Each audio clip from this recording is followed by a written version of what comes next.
And they're going to bring the blitz. Daniels has some time. Ball knocked out of his hands, and that will do it. And who do you think made that play?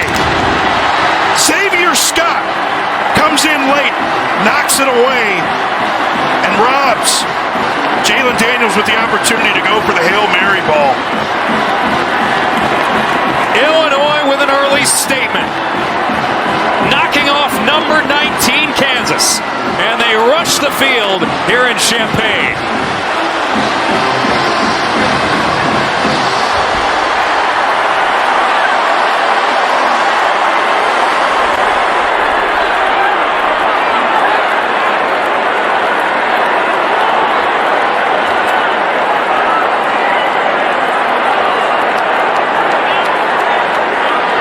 But you can see the emotion there.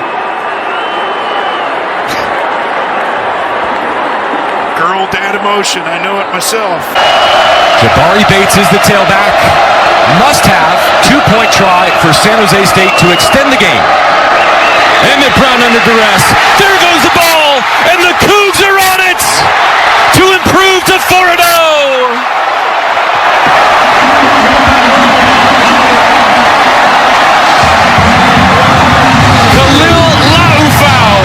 Runs away with the football, and for the second week in a row, Wazoo does it on defense. Needed a play by that defensive box. They got after the quarterback. You knew where they wanted to go.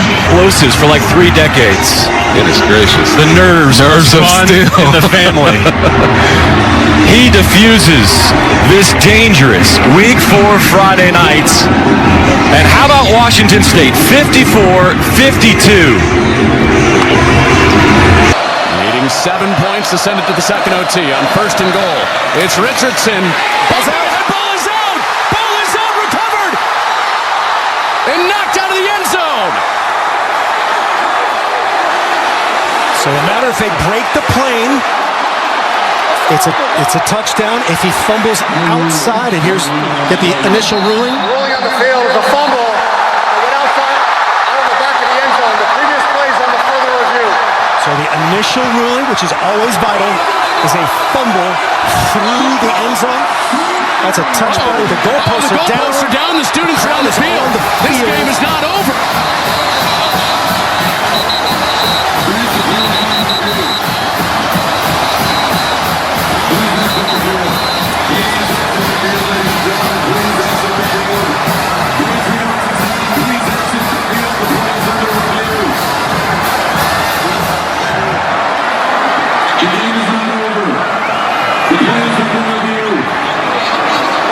Bring the voice of Dean Blandino. After further review, the ruling on the field stands. The ball game's over. Off the mats. Colorado wins the Big 12 opener.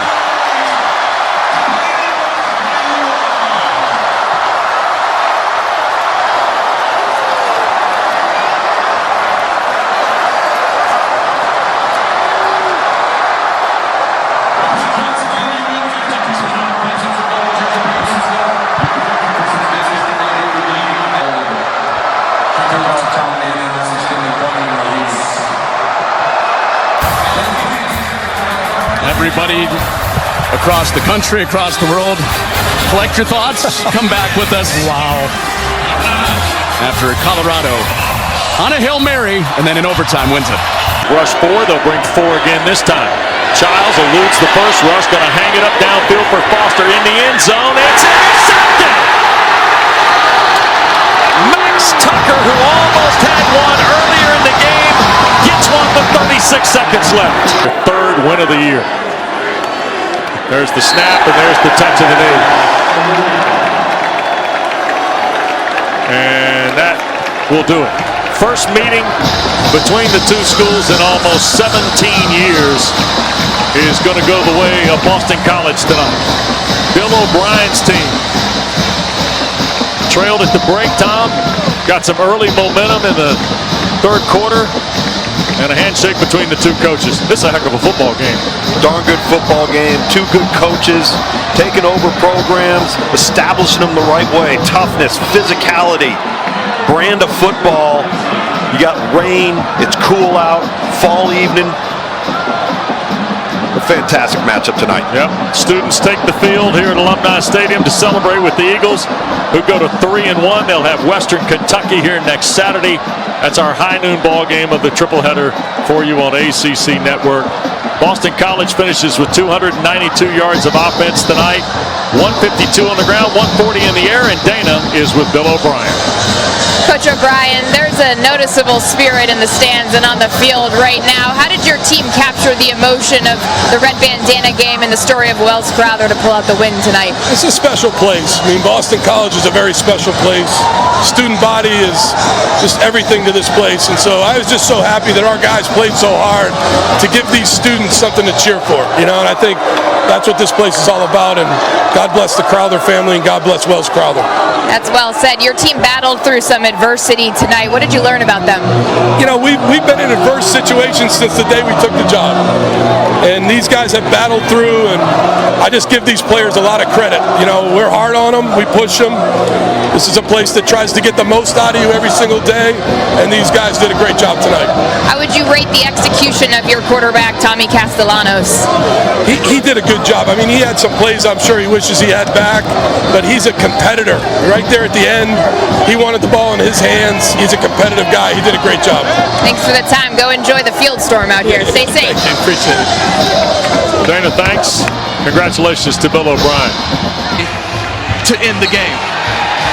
And Duke beats North Carolina for the first time since 2018, and it's a race for the bell.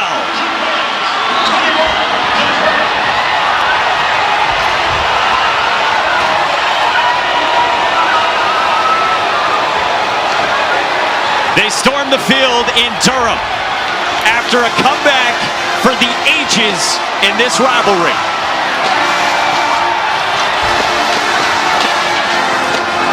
An investment they've made in Diego Pavia, this attitude, this program, and the biggest win on the West End.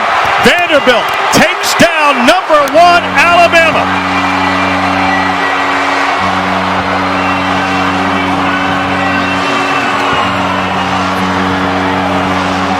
Diego Pavia very nearly went into the stands to celebrate with his brothers, but instead they've come onto the field with him.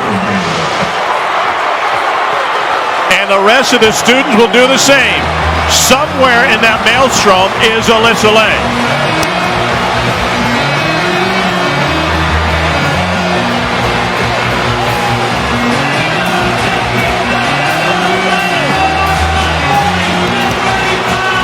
Alyssa Lang will become the only one seemingly to stop Diego Pavia today. Into the chaos, Alyssa. Diego, you just beat the #1 team in the country. What's going through your mind right now? It's literally all God's timing, literally from the jump. God gave me a vision when I was a little kid, and He don't let back any promises. It's God's time. Like, I'm super thankful for guys like Eli Sowers. Man, that kid's incredible. The rest of our team, look at this. Danny, we're fucking tired. Diego, what were you saying to your team to finish this game? Shit. Games like this change your life, you know what I mean? It's all about hype nowadays, and I don't like it like that, but it's the reality of NAL and all that stuff, but just stay grounded, be where my feet are, and every single day tomorrow I gotta work on Kentucky. You had 70 family members here. What did it mean to do this in front of them? Where they at? Where's the fam at? Where's the fam at? Come on! We got Coach Lee here as well. Coach! Country, what is going through your mind right now? Too much to express right now. I'm proud of our team. I believe in our team. I believe in what we're building. There's more for us than this. This isn't a finish point, but it's a hell of an arrival for tonight. We'll celebrate it. I love this university. I love this team. Let's go get some more. You've talked about getting this program to a place where they finish. What did it take for them to finish this one? I think it took everything we had. That's a really good football team, but this is the dream right here. And for the next 12 hours, I'm going to enjoy the dream. We got more ahead of us, but this is what Vanderbilt football needs to be about. Big wins on big stages. We're going to go get some more. Did you ever imagine that bringing Diego Pavia here would end in this? Every time he touches the ball, we have a chance. I love him in so many ways. He embodies the program that we're building, and tonight he deserves this stage. I'm proud of him, love him, and I'm glad he's our quarterback. Congratulations, Coach. Go celebrate. Thanks so much. Anchor down. What a contrast in emotion, what a contrast in personality from Diego Pavia to Clark Lee. Clark, the college fullback, a monotone voice, and Diego Pavia is a volcano, and he has just erupted. We asked Clark Lee yesterday when Diego Pavia left our meeting room and Clark Lee walked in. I said, how do you control him? He just shrugged his shoulders. He said, I don't think I can. Maybe that's a good thing. It is history for Vanderbilt today. Yamaliaba, this is going to be the last play of the game. Scrambles and is shoved out of bounds. No time left. Arkansas pulls the upset.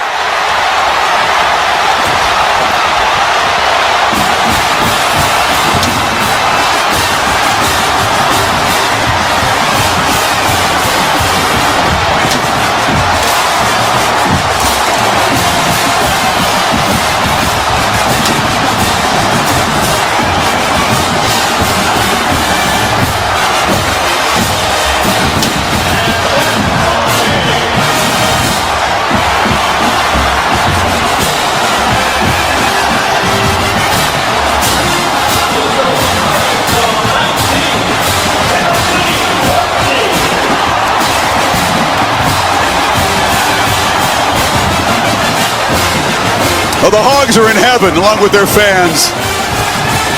A program that's had so many close, painful losses comes up with a huge victory, scoring the last 16 points of this football game.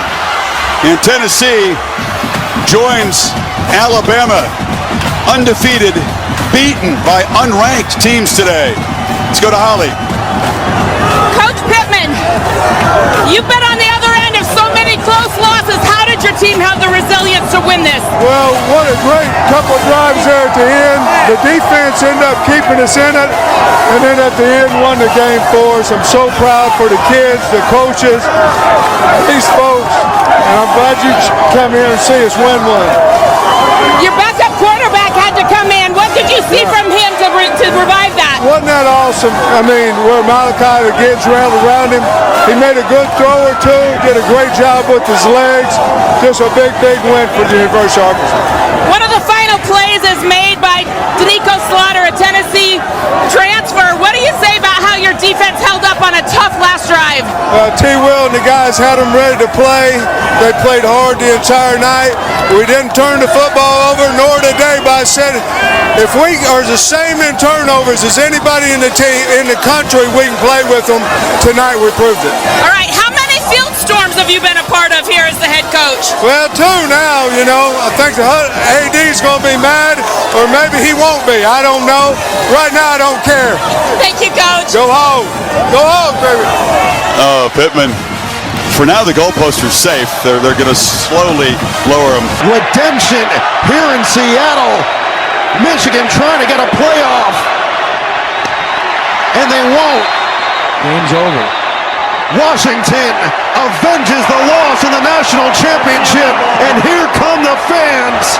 27-17, your final at Husky Stadium.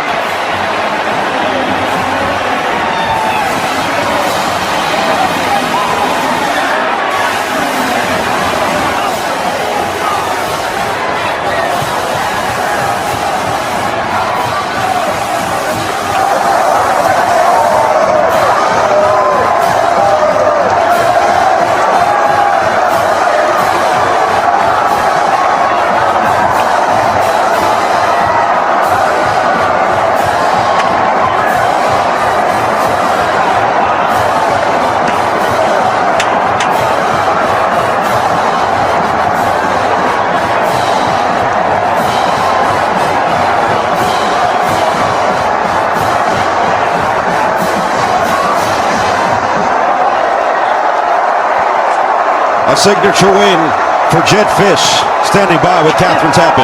Yeah, I'm standing by with a sea of for you with this crowd now surrounding you? Well, I feel so good for the University of Washington.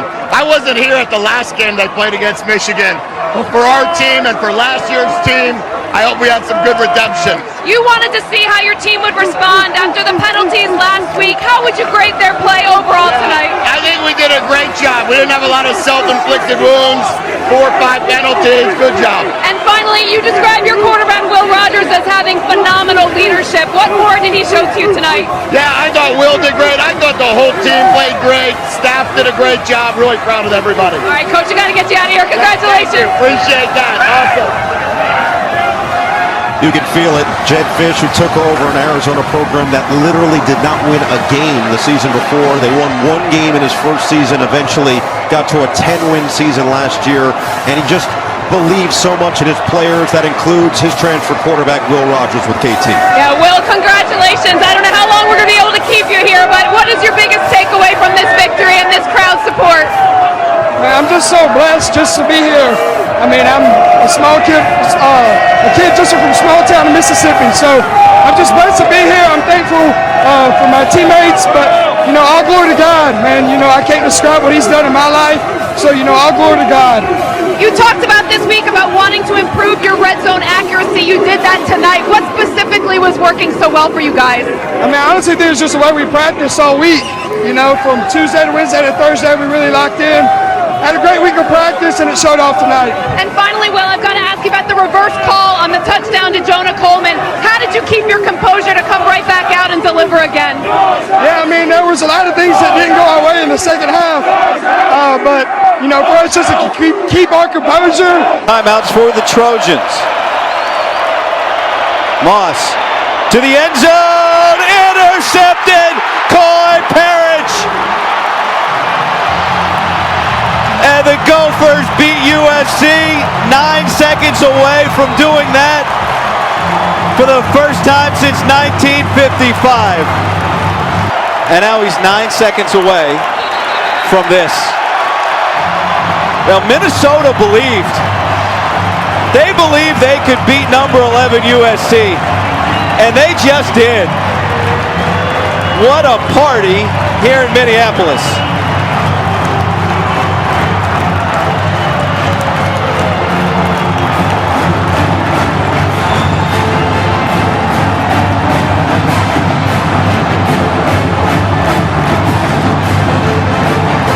Minnesota, its first top 25 home win since 2021. You know what they say around here? Sky Yuma, row the boat, go Gophers.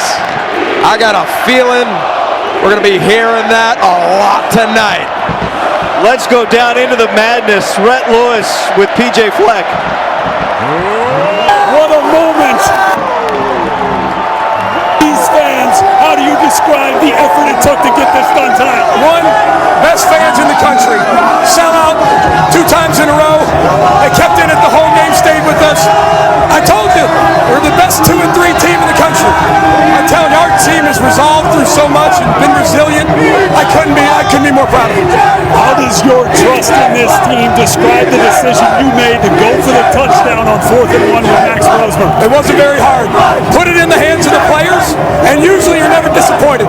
And the player whose hands it ended in is from right here in Minnesota. How about the play from your true freshman safety, Parrish? He's unbelievable. I mean, he's one of the best playmakers I've seen, and he's only 18 years old.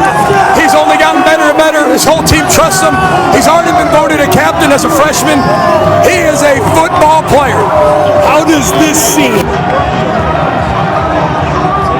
What it means to win here in this program. Well, this is why we love staying here and being here. All of these people. This is for the state of Minnesota. This is for our university. This is for Greek Row. This is for our student body. More importantly, our fans, our administration, and our players. They knew they were going to win this game. And so, Sky Yuma. We're on the boat. Sky Yuma. And go, go,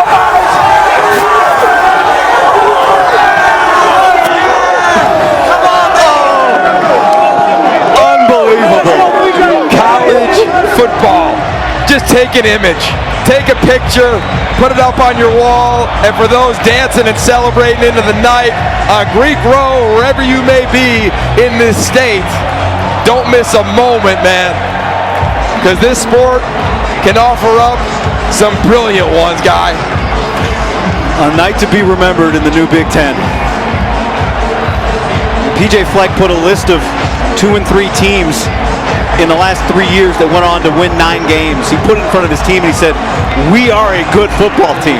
And what did he just tell Red? Our guys believed we were going to win this game. So much of this game is around that word. Around that word, belief. Does it happen before next week? I think they stick with him. It's kind of a, it's not his usual night. And everyone's entitled to a bad one. They'll chalk it up as that. Down come the goalposts. Prince are now 5-1, and Kenny Dillingham has a marquee win, Paul. Where's our home line, D-line?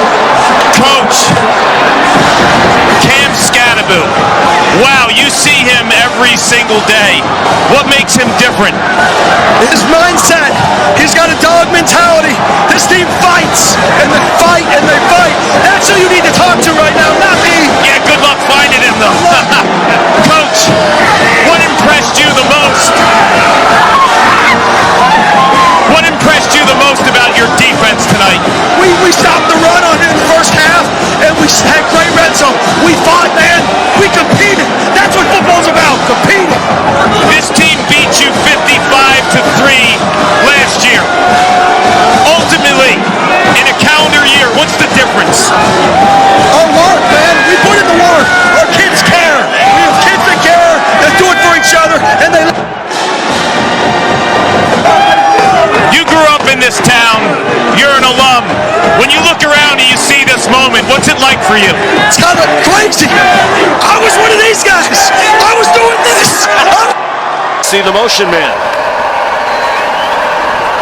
Pump fake, Nussmeier goes back shoulder. Touchdown! Kyron Lacey! And LSU wins!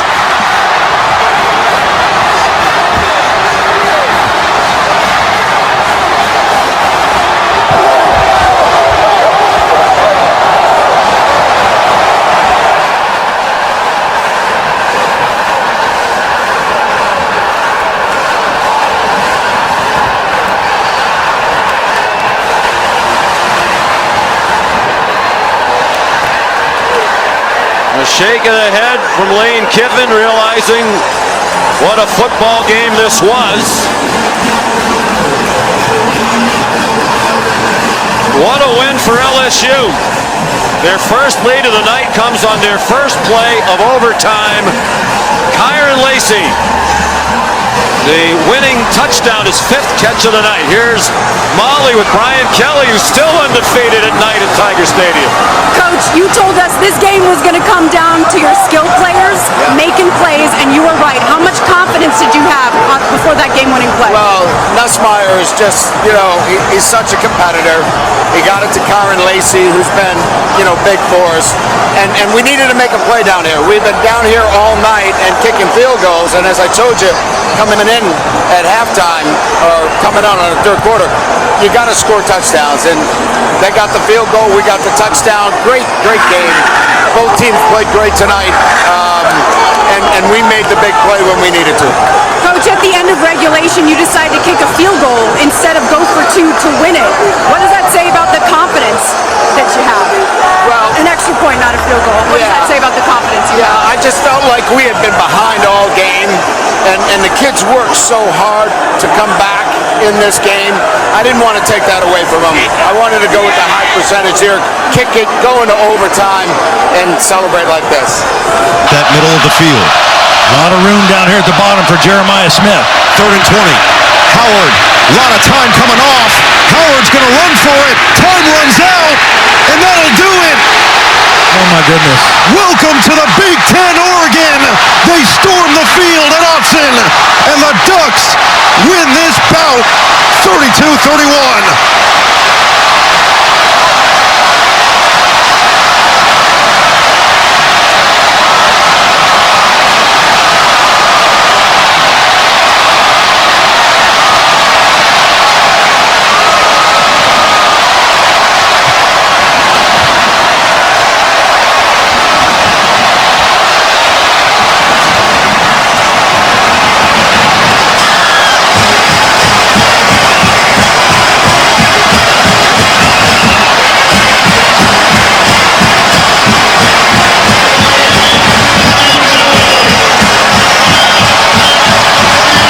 surprise mistake from a veteran quarterback in the biggest moment.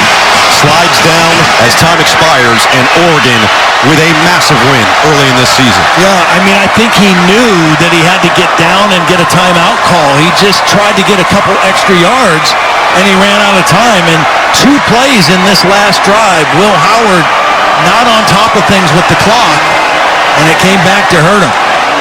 Let's go down to KT. Coach, just an incredible victory here. Can you just describe what's going through your mind right now, how you were able to pull out this victory? I'm so proud of our players. I'm so proud of our crowd. You talk about big moments, big games. This is why you come to Oregon. That's a good football team. Hard to stop. Our guys stopped it tonight. They scored enough. They threw enough jabs. We get the dub. And you're known for your aggressive plays on 4th down. What gives you the confidence in this group that they're able to make those plays? Because they do it on Tuesday and Wednesday and Thursday. These guys fight every day. I'm crazy proud of them. Coach, thank you very much. Thank you. Awesome scene. Be careful down there, KT. Dan Lanning was 0-2 versus top 5 teams the last couple of years here at Oregon. 2-3 against top 10 teams, but he comes away with a marquee victory for the Ducks. 32-31. We'll be back to wrap things up. And what a scene we have once again in Eugene. The offense is trying to get the ball out of bounds. He plays smart and winning football, creates that takeaway, which ultimately seals the deal for the Georgia Southern Eagles. The Eagles celebrating like they just hung another championship banner. But this one gives them the outright lead in the Sun Belt East. And Clay Helton has found some magic. We're not sure where he found it, but the Eagles aren't questioning it. Marshall will have to hit the road after a deflating loss that is nearly inexplicable. It was 23-3 until that intentional grounding call in the end zone against Stone Earl. Complete, utter domination until that moment. Absolutely, the miscues. We talked about it. Will it come back to bite you in the butt? The number of penalties that Marshall had. And then you talked about the safety and the turnovers that piled up the last 3 possessions. Those all became a factor when it was all said and done because of how they impacted the game and the wherewithal for Georgia Southern to never quit. Dexter Williams, your legacy started tonight here in Statesboro, Georgia. That is as iconic as a comeback from a backup quarterback as you will ever see. Wrecked his knee in 2022. That did not derail the determination of Dexter Williams. Comes off the bench with his Eagles trailing 23-3 and brings them all the way back. This ain't the Sun Belt. This is the Fun Belt. And tonight, the Eagles will celebrate as the outright leaders in the Sun Belt East. For Fonzie Whitaker, I'm Lo Galindo. Have a good night from Statesboro. Brown! Got him. In trouble! Goes down! It's over! Illinois wins! Dylan Rosiak, the play of the day defensively for Illinois.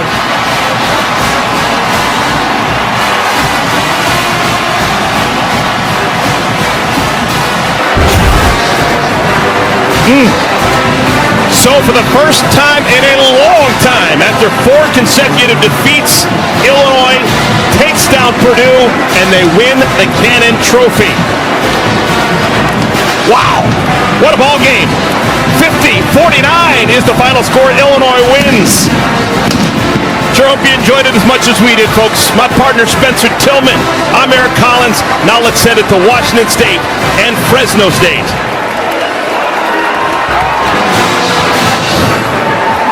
Under 10 to play. Tuttle throwing on the run. Got it complete. Got to get out of bounds. I don't think he did, and it doesn't really matter. Luke Altmaier at Illinois with a win at home to snap the Michigan 6-game winning streak in this series, 21-7. And here come the fans.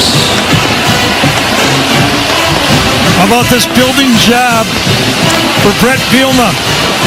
Grew up under Hayden Fry. It's all game long, just relentless pursuit of Jalen Milroe. So now Alabama with work to do going forward. And a much-needed win for Tennessee to go to 6-1. They won't snap it again. Huge win for Josh Heupel in his 4th season here in Knoxville. And some of the fans coming out onto the field.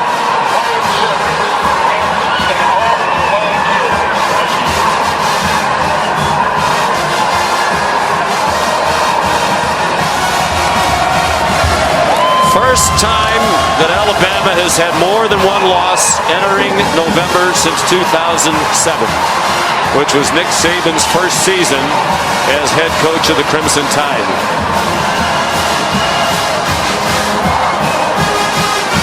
Coming up next, we are just getting started, friends. Number 5, Georgia. Number 1, Texas. They have a tough act to follow. Final score, Tennessee 24 and Alabama 17. Now for Molly McGrath, Greg McElroy, our great crew, led by Scott Johnson and Phil Dean, Sean McDonough. So long from Knoxville. We'll send you to Austin after these messages. Take a knee. USC can call a timeout if they want. Nope, and they won't. So that will do it. Tonight's hardest working player, sponsored by Liberty Mutual Insurance. Only pay for what you need. Billy Edwards, over 300 yards and a rushing touchdown as the game winner. Boy, tremendous performance. And remember, Mike Loxley just took over the play calling duties a week ago. We talked earlier about the fact that they had changed some terminology so that he would feel more comfortable calling the plays. I think this offense for Maryland, as they charged the field here, that offense was feeling a lot more comfortable. And of course, the end of game heroics, getting that block and a huge win, and the disappointment for Lincoln Riley and USC, absolutely devastating. They have a 2,300-mile flight after losing in overtime a week ago to lose like this. Maryland had not won a conference game. Losses against Michigan State, Indiana, Northwestern. They're down 14 points in the 4th quarter, but they storm back and they give it to USC.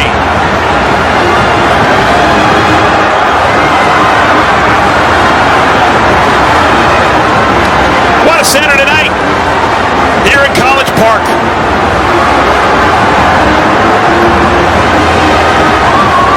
Trojans fall below 500 on the year to 3-4. They fall to 1-4 in their inaugural Big Ten season. There will be better days for the Trojans, but right now the party is right here at midfield at CQ Stadium. And for homecoming, they came home. They had an opportunity to come home and get on the field. Nothing like it if you're a Terp fan. Disappointment, obviously, for USC, but that's why we love this game, man. Raw emotion. Maryland, can they keep it up? They've got to go on the road next week to take on Minnesota. USC, they'll try and get back on the beam on a short week. They're going to take on Rutgers at home on Friday. Sure hope you enjoyed it. From my partner, Robert Smith, I'm Eric Collins. Now let's get you out to Ames, Iowa, where Trent Rush and the great Spencer Tillman are standing by. Spence! 5-yard line. Bat that ball down. Salter, here it is. Going to the outside. Time expires. Incomplete. And Kennesaw State pulls a massive upset for its first ever FBS win.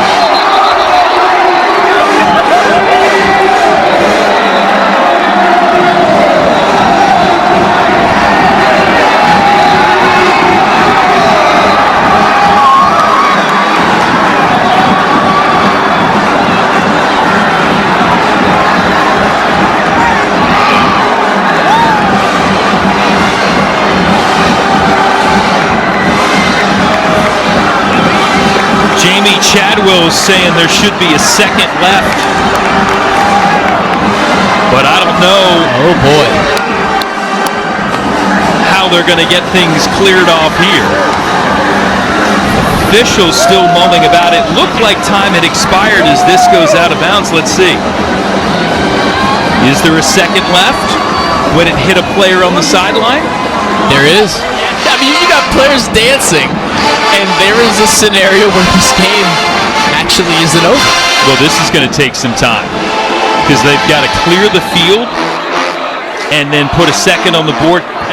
After review, there was 1 second on the clock at the end of the play. The ball will be returned to the previous spot. It'll be 2nd and 10 at the 35-yard line. Clock operator, please reset the game clock to 1 second. 1 second. I will say there are some fair-minded fans here at Kennesaw State to clear the field and let this play out. There may be some other places in college football that this process would not go smoothly. You telling me if this happens in Columbus or at Autzen Stadium that they're clearing that field? No, you have to arrest us to get us off this field. Try to lateral it a bunch, but let's see what happens. Here it is. Salter throws it in the flat and let the games begin. Flip down, tackle down, ball on the turf, ball blown dead. Celebration part 2 for win number 1 for Kennesaw State at the FBS level.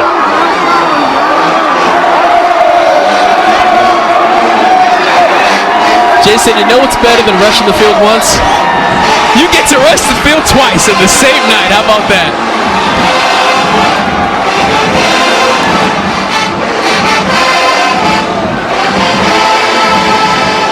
Jamie Chadwell's team going to have an interesting trip back to Lynchburg, Virginia. They'll go there for the first time in his tenure after a regular season loss, and for the first time at the FBS level, it is victory celebration time here at Kennesaw.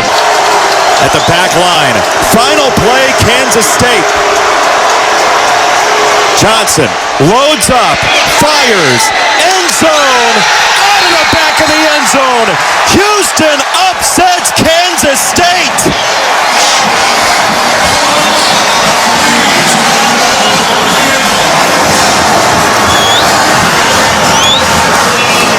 And here come the fans. The guys didn't quit. You know, they're fighting hard. Thank you, Coach. You don't lay it on the line and get out to the start they do unless you really love playing for the guy that you're playing for, and it's obvious they do. They're fired up. Running across the field to congratulate Shane Beamer. And here they come.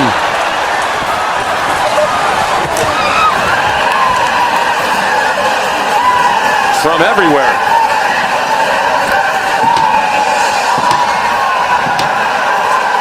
24-point win against the number 10 team in the country. There's Molly with Shane. Coach, you had fourth quarter leads against Alabama and LSU. You let it slip through your fingers. Why was tonight different? Because we got a unbelievably special group of guys. I'm so happy for our players. We got so many guys that went through a disappointing season last year, but came back this year with high expectations. I love coaching these kids. I thank God every day that I get to coach this group. They're so much fun to be around. They work. All we talked about at halftime was finish. We got it. It's a four-quarter war. It's tied up at the half. We got to go finish. And what do we outscored? 24-0 in the second half. And it says so much about our team. Sorry, he's wanted a field storming for a while now. It says so much about our team. Like, that's a heck of a team. And I got so much respect for them and the way they play the game. And all the talk this week was about how physical they are. And they are.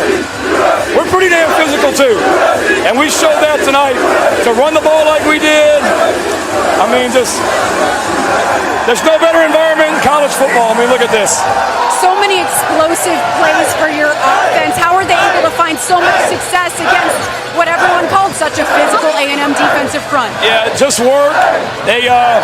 We've practiced so much better the last couple of weeks, especially offensively. We just continue to get better. I think I told you guys on Wednesday when we talked, Lenoris was a young quarterback early in the year, and he just continues to get better every single game. You need to be talking to him, because I wouldn't trade that kid. I wouldn't trade that kid for anybody. Coach, you mentioned all the talk this week was about A&M's defensive front. What kind of edge and physicality did your defense play with in this game? Yeah, that's who we are. I know I told you before the game, we told the players all week, this is going to be like a Tuesday practice at our place. And I may be young, but I got more old school in me than people think. And there's a lot of things that we do in practice that coaches have been like, you can't do that. I'm like, well, my dad did it for 29 years as a head coach, so we sure as heck can. But it's the way we practice, and what a statement win about our program. Coach, you told us they remember November. How is this team only getting started? We just continue to get better. We're set up. We should be playing our best ball down the stretch here. The way we've continued to get better all year. We got a big challenge next week in Nashville. I watched Vanderbilt today go down there and dominate Auburn physically and get bowl eligible. So we know we have a big challenge, but we'll be right back to work tomorrow. Go celebrate this field storming. Congratulations, Coach. Thank you. Appreciate you.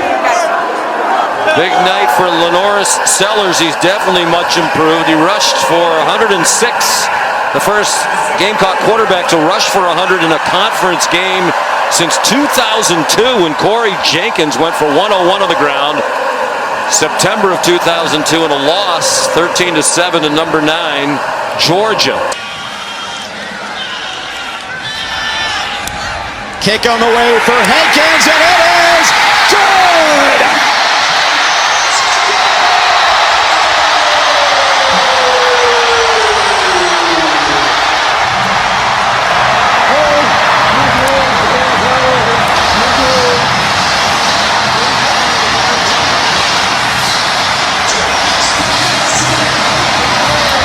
If you couldn't hear, the game is not over.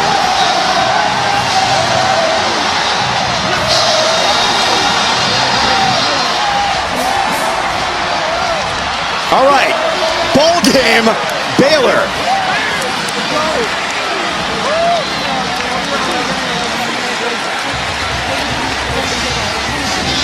So Dave Aranda fells the foe that he had not been able to do 4 tries prior in his first 4 seasons as the head coach. And Isaiah Hankins missed extra point, helped keep it a tie game, and he's the hero with a 33-yard field goal try.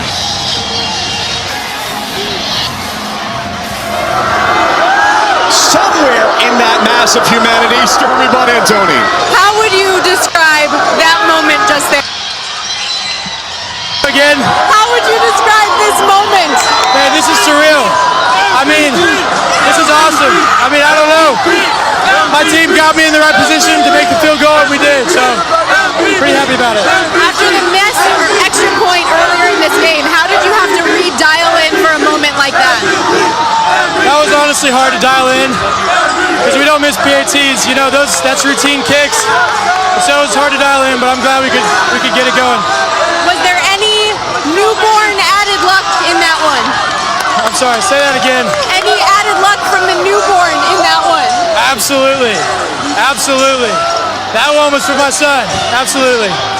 When's the last time that you were lifted off the field? That has never happened. That has never happened. So, yeah. Last thing for you before I let you go. In terms of this rivalry and where this program is at right now, how important is this moment and this win for Baylor? I mean, this is so important. This is my 4th year here, and this is our first time beating them while I've been to Baylor. So that means a lot. This was a really big one. Enjoy this moment. Thank you so much.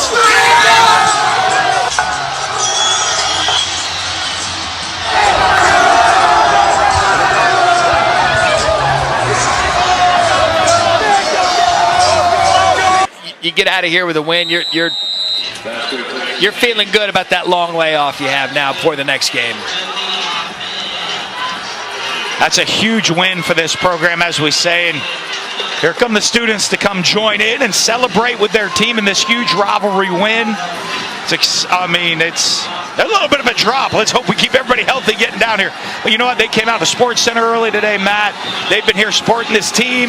They enjoy to celebrate this huge rivalry victory, and hopefully for Coastal really kickstart this final part of the season for them. This was a big win for Coastal Carolina as they embark on their final games of the season. Our thank you to everyone here in Conway from Sports Center to now. It has been a remarkable time here at Coastal Carolina. Mike Griffin directed it. Joe Taylor produced it. For Harry Lyles and Dan Mullen, I'm Matt Berry. Coastal gets the win 38-24.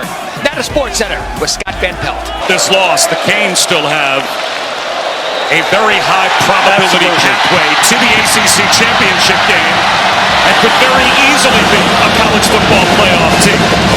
But they absorbed their first loss of the season, and what a scene at Bobby Dodd. There go the goalposts. And you think the coach is enjoying this one? Georgia Tech pulls off the upset down to Chris Button. Coach, with Haynes next to you, injured, running the football the way that he did, what did he give you today? I can't hear you. What did Haynes King give you today? He played. He played. Defensively, you hold the highest scoring team at 23. You get the strip sack at the end. How were you guys able to... Play the next play. Play with each other. Play for each other. As you look around, what are you most proud of right now? These kids, this school, Georgia Tech, the city of Atlanta. Enjoy it.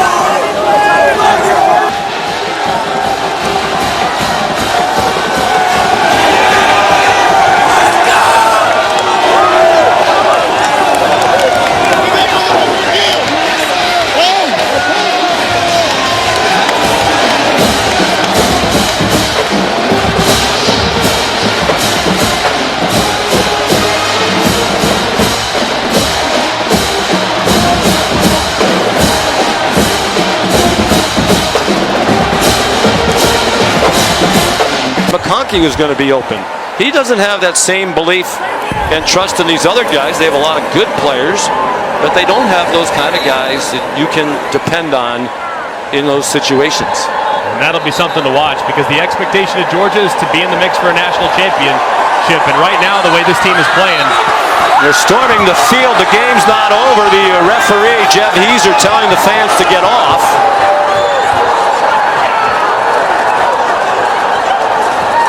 So Kirby Smart will not be vacationing in Oxford. Lane Kiffin not happy about this development. Kirby's first career loss back in 2016. Georgia's last trip to Ole Miss was here. And it was and remains the biggest loss of his career. And now they lose to Ole Miss for just the second time in the last 13 meetings, both here in Oxford. And they're trying to get the fans off the field.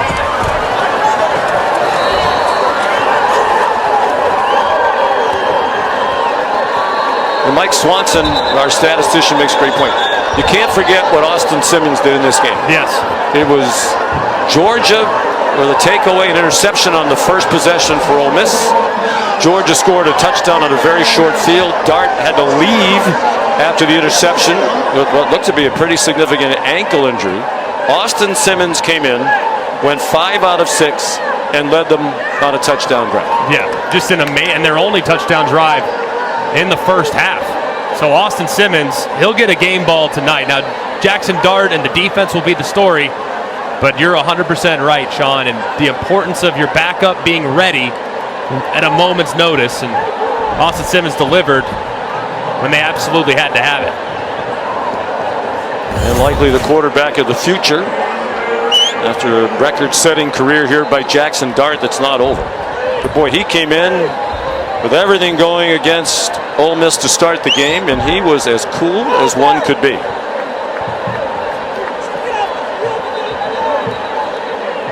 And credit Charlie Weiss Jr., who coaches the quarterbacks. He looked very well coached, very poised, very able to handle the tempo, because they didn't slow down even with the backup quarterback in the game. Charlie Weiss Jr. got some criticism. They went a little bit of a lull on offense, did Ole Miss. They had 4 straight games. They didn't score more than 27 points for the 63 last week. And this is one of the great offenses in college football now, coupled with a great defense. And they're still alive with an eye toward the college football playoff. Lane Kiffin has his biggest win. Ole Miss has its first home win against an AP top 2 team ever, and just their second all-time in 26 games against the top 2, home or away. And right now, Lane just wants to get off the field.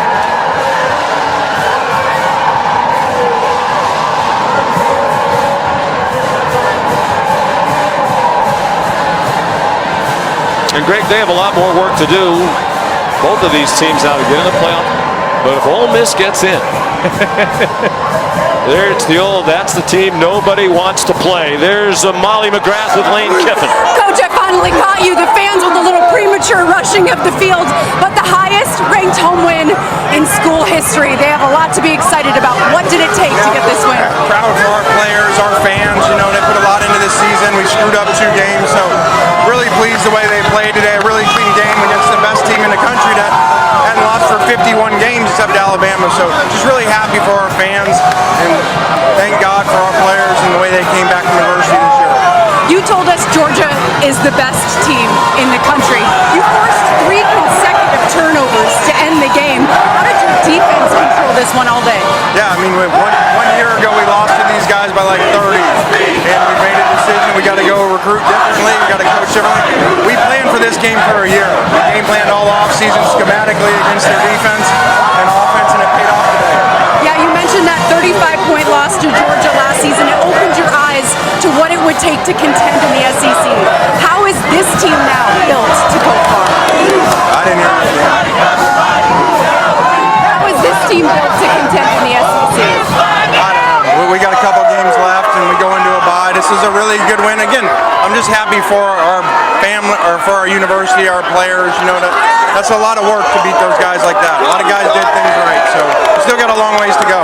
I can't let you go before I ask you about Jackson Dart, leaving the game with an injury and then coming back. What kind of guts did you see from your quarterback? Yeah, that's an amazing performance by him to be hurt, come back. I love that kid. I see you getting a little emotional. All right. All right, thanks, Coach. Congrats. Job, their duty. They're going to rush 3 only.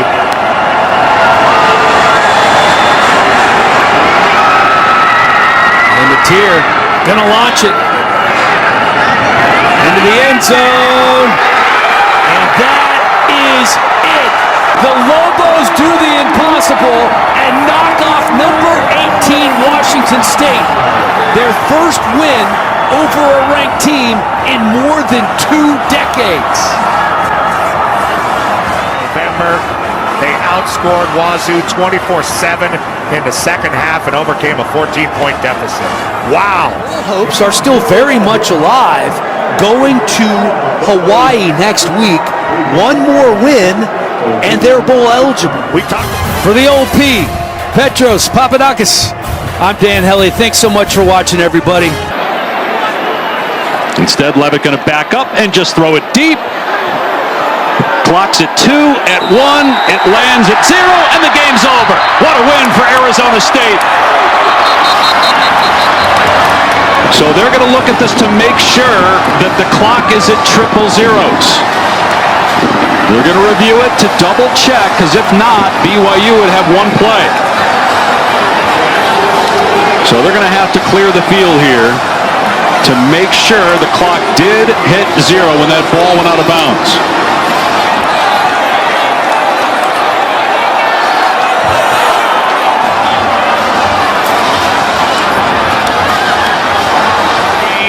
That this stadium's seen in a decade. What a win for to 6-2, bring BYU back to 6-2. Colorado about to lose. Again, it has to hit something out of bounds before the clock can stop. It crosses with about 2 seconds to go, and it lands in the stands. Ooh, is there still a half second left? That would put the ball at midfield and give BYU a shot. All replays, it's indisputable. Video evidence beyond all doubt to overturn the ruling of the field that the game is over. Still no announcement. Waiting for the replay official Gene Semko and Michael Vanderbilt, the referee. Kenny Dillingham, you see, very adamantly believes this game's over. And the officials, I think they just told him it's not. Yep, they're putting 1 second back on. Now they got to get everybody off the field. And buy a little more time before he threw it, because he threw it pretty quickly. He put a lot of air underneath the football. You mentioned this. How much time do teams prepare for those situations in practice during the week? And still work to do to get the goalpost back up. You got to get the goalposts fixed and the fans off the field. It doesn't matter though, but they could get an extra. They could get the ball at the spot of the pass.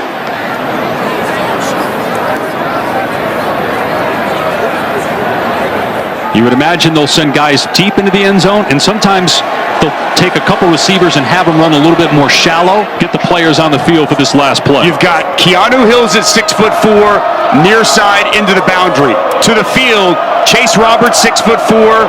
You've got JoJo Phillips, 6'5", and looks like Darius Lassiter, 6'2". So a lot of length, a lot of size out there for BYU. There's only 10 guys on the field right now for Arizona State. 1, 2, 3, 4, 5, 6. Okay, now there's 11. They just got the 11th guy on. Retzlaff steps up, moving to his right, hoists it deep. And it's underthrown, and it was caught but short of the goal line.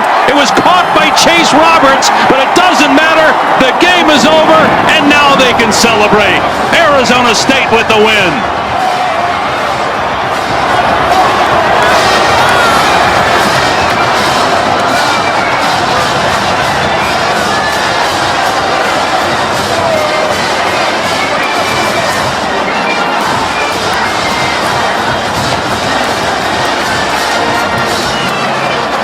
Retzlaff did not throw it deep enough. A little surprised. Well, he had some pressure, had to move to his right. He had that size out there. Chase Roberts, interestingly enough, a week ago against Kansas when they got stopped, they were just about 2 yards short of the first down and about 4 yards short of the end zone here today. A valiant comeback for BYU, but comes up short and a massive win for Arizona State.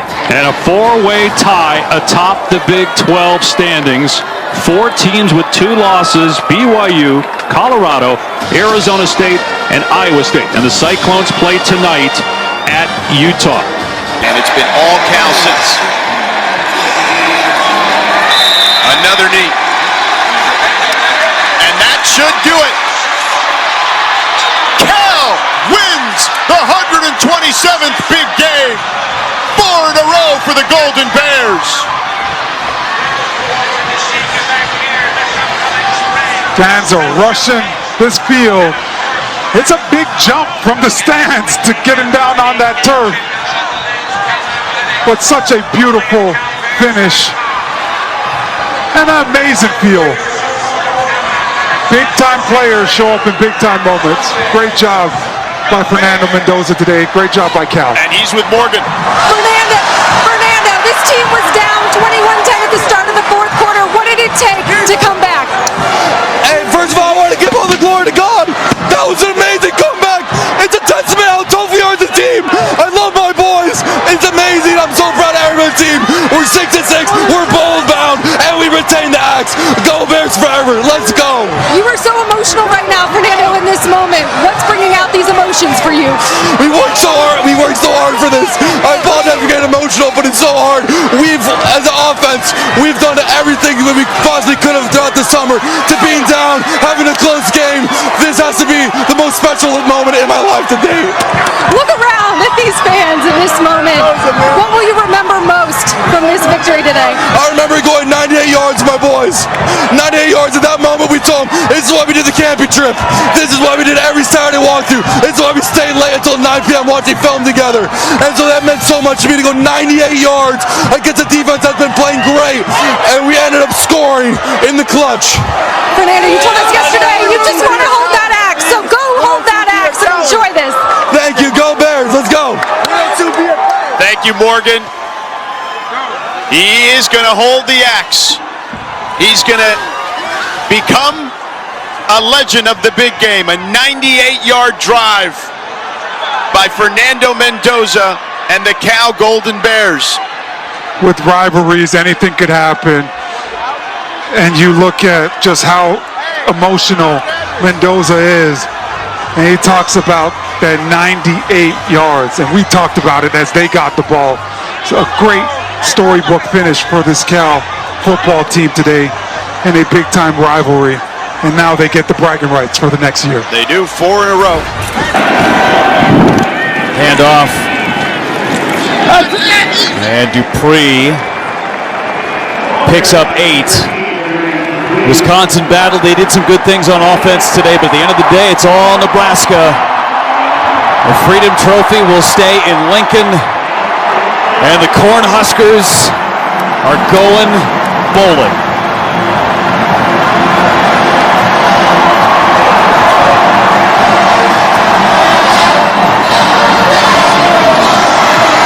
Since 2016, the journey to get here, not easy.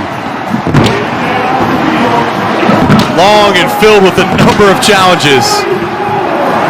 Congratulations to Matt Rule and this fan base and this football team.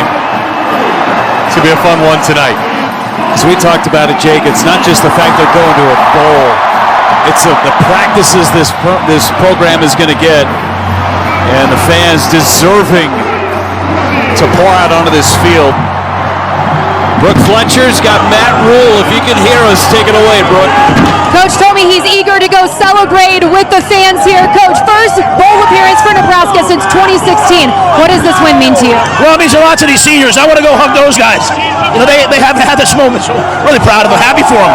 You mentioned that you want to get this win here for them. Just what did they bring to the table here tonight? Well, they weathered the storm. They battled. I told a couple of them they have to deal with me for a couple more weeks at the bowl practice. So, I mean, this is a good football team. We haven't beat them in 11 years. It's about time we did it. You showed command on both sides of the ball. When you play like this, what's the potential of this team? Well, you know, we have some vets, but we're still some young guys, and playing this experience makes some great plays on special teams. Johnny Holm made some big kicks, won the turnover battle, just a well-rounded win. Ty Robinson told me he bleeds Nebraska. He loves this team. He loves this school. What do you make of the dominance he showed here tonight? Well, he's one of the best players in the country. Someone better take him really high. He came back to improve that, but also to do this. So I love him. He's like a son to me, honestly, and I can't wait to go celebrate with him right now. Last one, Freedom Trophy. It's staying here. Where are you going to put it? I'm saying it one more time. The Freedom Trophy. Where are you going to put it? You know what? We don't have a place for it, but we're going to find one. It's been a long time, but I sent those guys to go get it. They earned it. Happy for them. Congratulations, Coach. Go enjoy. First win ever in the battle for the Freedom Trophy by the Nebraska Cornhuskers. They snap a 10-game losing streak against Wisconsin, and these Husker fans have earned every moment of this. They did. I mean, what a game, and credit to a lot of people, but man, credit to Dana Holgerson. What a game he called. This offense looked brand new. You mentioned a season-high points. They looked balanced. He unlocked that talent that we knew Raiola had. The running game got going. Emmett Johnson, maybe the MVP. Just a complete team win. Great day for Husker Nation. As SEC rivals for the first time. Just want to get all this out real quick. They're already coming out. They're already coming out on this field here. Another premature field rush. The goalposts are down. Let's see if we get people tackled here by the security. You know, they had to clear people off after a 13-minute delay in Tempe to play one more play. What part of you think the clock's in? You think they don't see the clock? They just see other people running and they just take off like sheep? They just take off? Stampeding sheep. I don't know what they were thinking. I mean, I think they're thinking that, It's a huge win, and they have not had anything like this in a long time. Really haven't. You're talking about that set 2017, I believe it was. We had a championship-level defense in this conference, and we wasted it. We wasted it with bad offense, and it's not entirely incorrect thinking, although tonight the offense stepped up and did the part. Bad offense. It started with injuries to the offense. I mean, you use 4 of your 5 offensive linemen, top 5 receivers. That's tough, but look at this. Here comes a Sooner stampede. Oklahoma crushes Alabama and may have dealt their postseason dreams a fatal blow tonight here in Norman. We won't know the answer to that for a while, but loss number 3 stings and carries heavy weight. Jalen Milroe, not the evening he hoped for. 3 interceptions. Somewhere down in that Oklahoma Crimson mosh pit is Holly Rowe with Brent Venables. Well, Coach, you told us that your team had a lot of resilience and pride. How did it show up tonight? Oh, they were absolutely amazing. I told them winning never negotiates. We finally did the things that winning requires, and what all 3 phases, how well they complemented each other. These guys, man, they're amazing. Their guts and their toughness, and they punch first, they punch back, and tonight we finally punched last. Your defense was terrific. 3 interceptions, held the edges, stopped the run game. How did your defense really win this game for you? Yeah, our defensive staff were just fantastic. They had a wonderful game plan. The players, all the credit goes to those players that executed it. They just played together. They were so, again, fought with so much purpose tonight and just belief. And finally they willed themselves to a win. As your seniors walk off this field tonight, what are you the most proud of, Coach? Well, again, we said there's not going to be anything easy about this season for us. And I guess the harder it is, the more epic the story. And that what these guys have had to go through and overcome, that ultimately is not what you become, it's what you overcome. And ultimately, this team has created an identity of continue to believe, continue to fight, continue to work, keep your head down, block out all the outside noise, don't listen to it, and believe in one another. And what a night, what a performance. Thank you, Coach. Go enjoy this. I'm sorry for smushing you this whole interview.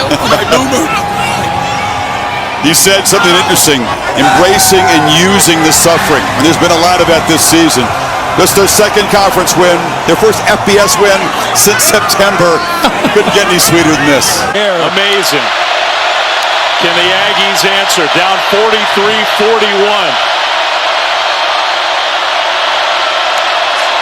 Direct snap, pitch back, Reed rolls right, dropped! It was dropped! Auburn wins!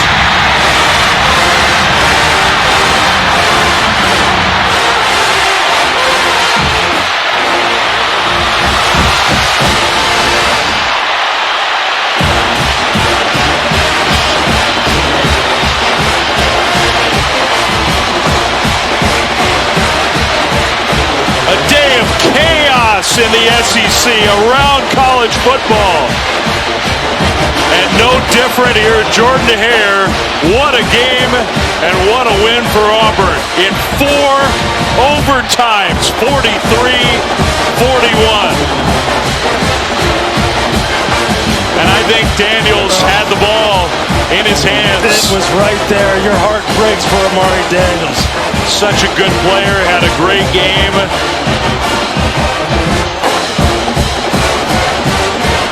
And the Auburn fans have been waiting for this to celebrate. Near the end of the 2nd year of Hugh Freeze as the head coach, the first win that Auburn's had against a ranked team, and a crusher for the championship hopes of the Aggies.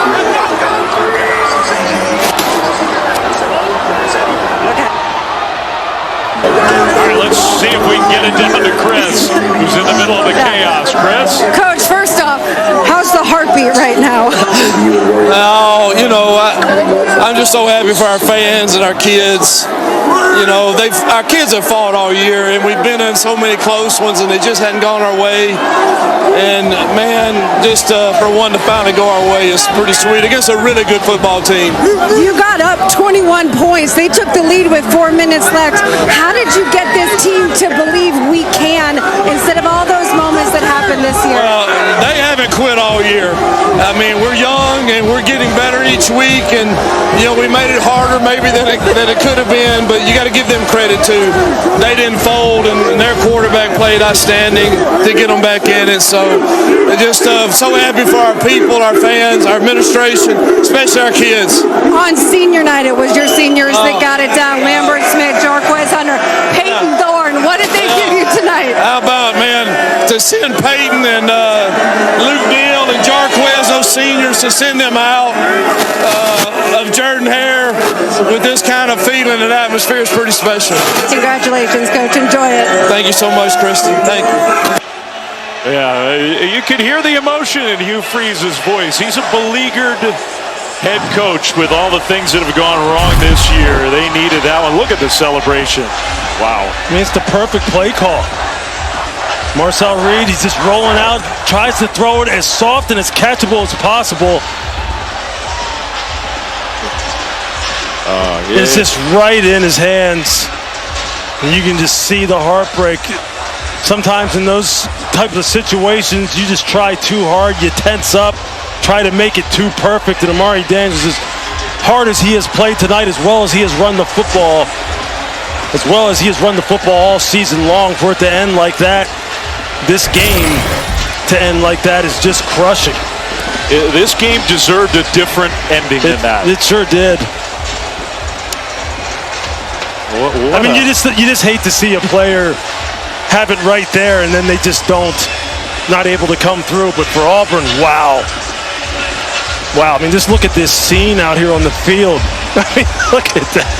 All the people circling around this program and all the talk from the outside of all these talented youngsters, things going south for Auburn. Are these guys just going to bail and leave? You can imagine what a win like this could do to set things up. Oh, yeah.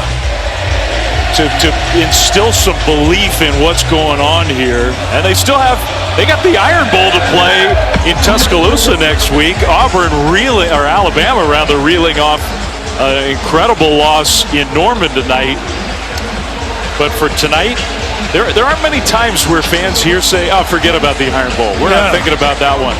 Tonight, they can celebrate this win. No question. You talked about what this could do for this program, not only next week, but heading into the off-season and in the recruiting period. If you're a recruit and you're here tonight and you're looking at this scene and just how pumped up it was here, here's a team that's just trying to become bowl eligible. They're not playing for a spot in the CFP, and you're seeing this kind of reaction. They're probably thinking, hey, man, look at all the young guys that were contributing here tonight. They get a couple more pieces.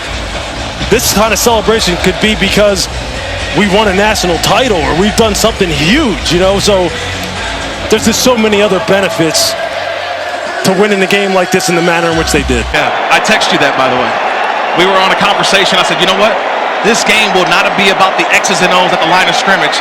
It's about will, want to, and belief. Fran Brown believed in his team, his coaching staff, that these moments expect them at Syracuse. A stunner at Syracuse.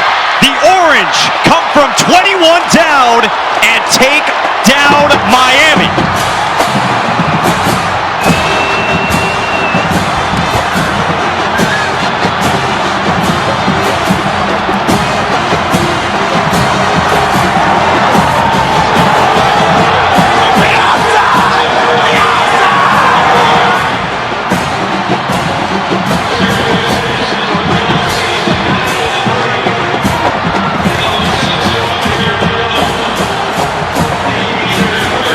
They've been playing football here at Syracuse since 1889. Today, the biggest comeback win in program history. 42-38, the final.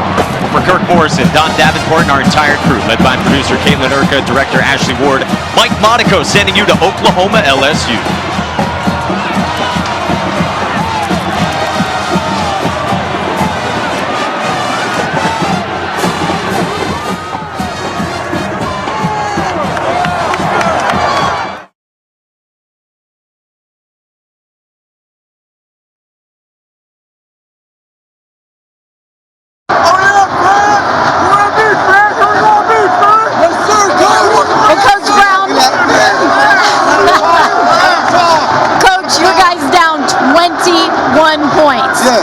1 point. What did this team show you with that comeback today? Dark. We committed. We love each other. We truly love each other. It's amazing. I'm just very thankful. I'm excited. These fans. Syracuse back. Syracuse is back. I just love it. Hey, Kirby Smart, thank you for that message earlier, Kirby. It means so much to me, Coach Smart. I appreciate you. I love you. Thank you. LeQuint Allen, what he was able to do today, what impressed you the most about LeQuint's performance? LeQuint's the toughest person on our team. This is why LeQuint will be a draft pick and play in the NFL for a long time. He's the toughest person on our team. Coach, you said in your pregame speech, this is your championship game. How does it feel? Well, it's a championship game. We worked our butts off for it, fell short a few times, and then we got the opportunity to do this. Hey, Dabo Swinney, congrats. I got you in, baby. I'll holler at you later. You get a shower? Hey, guess what? I'm getting washed. Hey!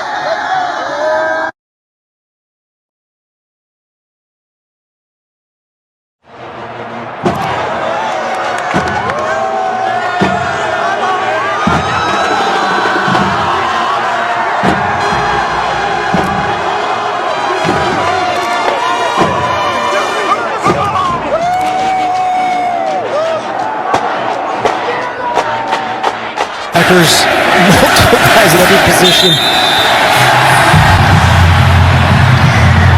That will do it. History for Iowa State with a chance at more. Their first 10-win season ever. And now they wait to see if BYU wins to send them to the Big 12 championship game.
Said this week his team would be defined by 4 quarters.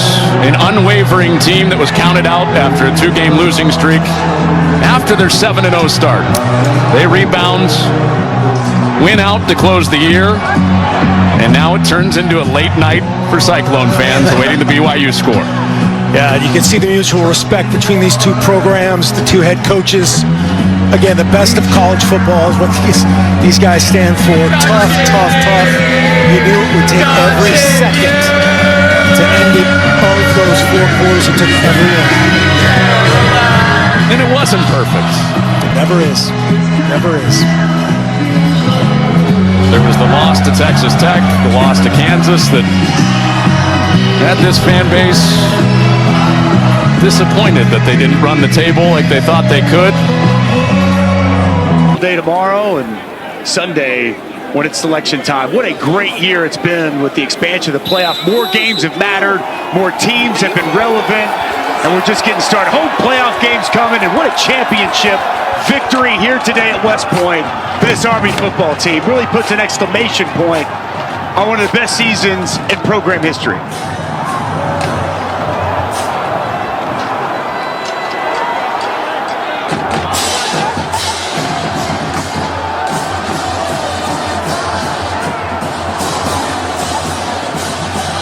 All right, and in the middle of the cadets storming the field, Taylor with Coach Monken. Coach, your first year in the American, you guys are victorious as champions. How? That's just grit and toughness and discipline and effort and brotherhood and love for each other. A team that was just desperate to win.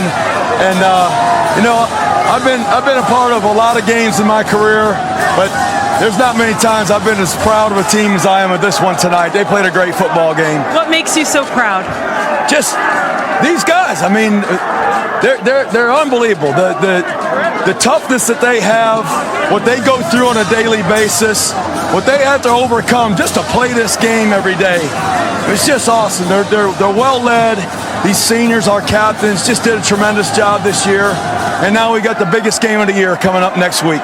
Coach, if a year ago at this point, someone would have told you this scene would be unfolding with all the cadets coming onto the field, your team celebrating a conference championship, what would you have thought? Well, I would have hoped they were right. So it's happening tonight. It's great for the core and great for our team. Coach, congratulations. Thanks a lot. Beat Navy. you. Dave?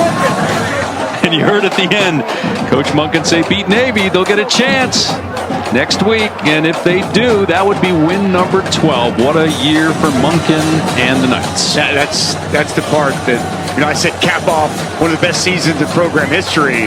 The best is yet to come next week with that matchup against Navy for the Commander-in-Chief trophy. Just to this point, year one in the American Conference, undefeated throughout the course of this season.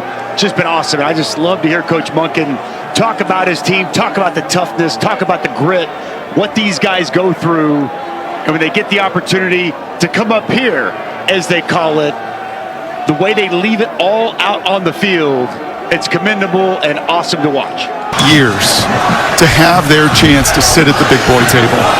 The BCS, only 2 teams.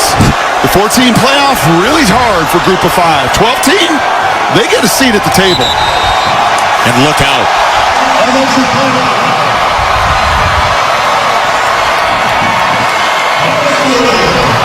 Just in case you didn't think he was athletic enough. A gold in the floor exercise at the end of the game. Boise State,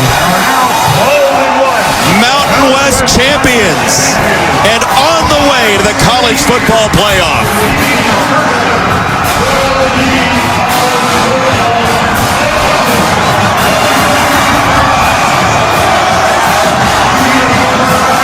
Ashton Genty with Allison Williams. Allison. Ashton, congratulations. They do what he says here.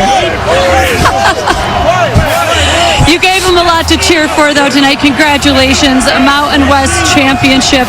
What does it mean to you to win this title in your last game here on the Blue? First of all, I got to thank God.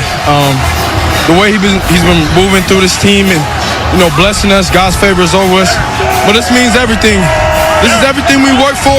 And to come out here and accomplish it, you got to give credit to the team. Offense, defense, special teams coming together tonight. You rushed for over 200 yards again, and you still had the energy for a backflip.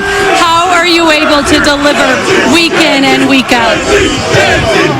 It's training. It's the training. It's the work we put in. We don't run from work here. I'm a dog, and I put that on display every week. You certainly did. How does it sound to go with this team to the college football playoff?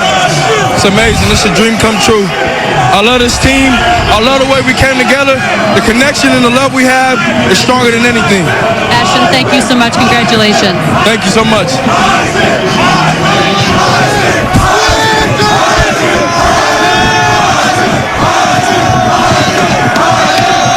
Notably, he's not going to stop him from saying Heisman. And also notably, UNLV emptied the tank. Yeah, they did, and they had a great season. But this is an absolute scene here, and that's a very humble young man. But he knows how much he puts in, and so to say what he said is just the belief this entire team has in itself. Fits this community pretty well. So I do feel, it's funny, Jason, you get in these moments and you see this stuff, and covering Boise for so many years, a couple decades of watching them, and watch what so many before them built. And you know, they're all sitting in their homes across the country, those former coaches and former players that are so thrilled. And to have him be the spokesperson, to have him as a human being be the guy that represents your brand and your school, you are so proud, and you should be.